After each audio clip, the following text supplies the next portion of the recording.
आजकल ढेरे लोग अपना सैया जी से प्यार करे लागल बा। आ गाना सुन सुन के प्यार आवता ना।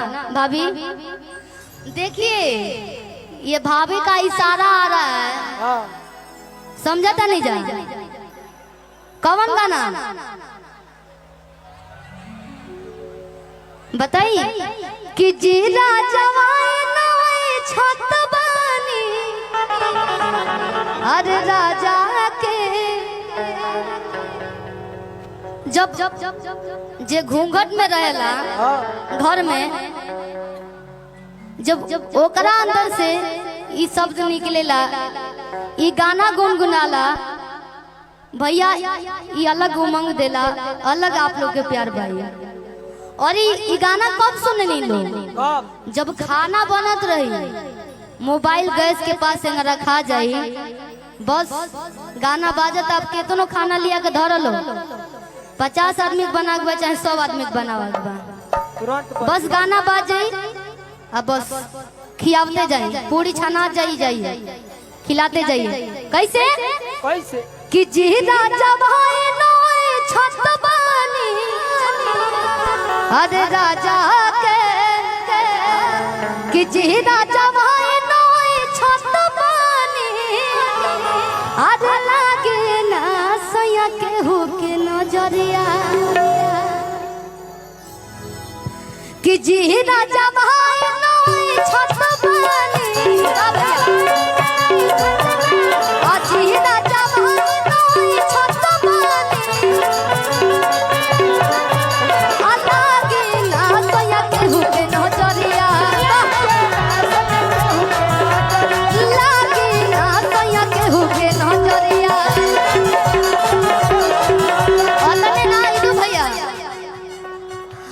हीरो बारो राजा से वही ठक बानी, हीरो बारो राजा से वही ठक बानी, सोचे है साधर लोई की पतरिया लागी ना सया के हुके नजरिया, लागी ना सया के हुके नजरिया।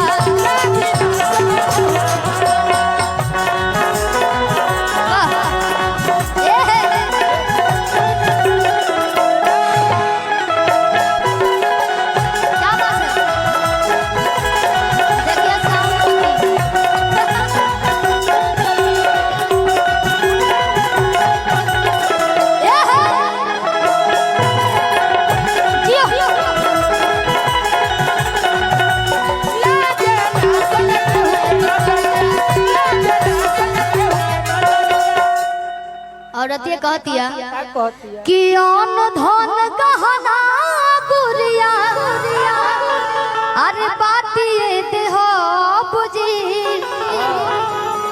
किसे नुरा पाजे ताके मोहके का होई अरे काटिए देह बुझी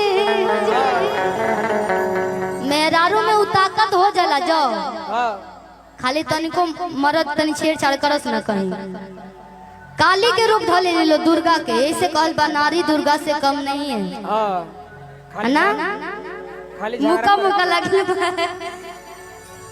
जाना तो बोला औरत ये कही जाना तो बोला गिन के 3 मुका मार धरती में। हाँ हो कि गहन कि अन्न धन गहना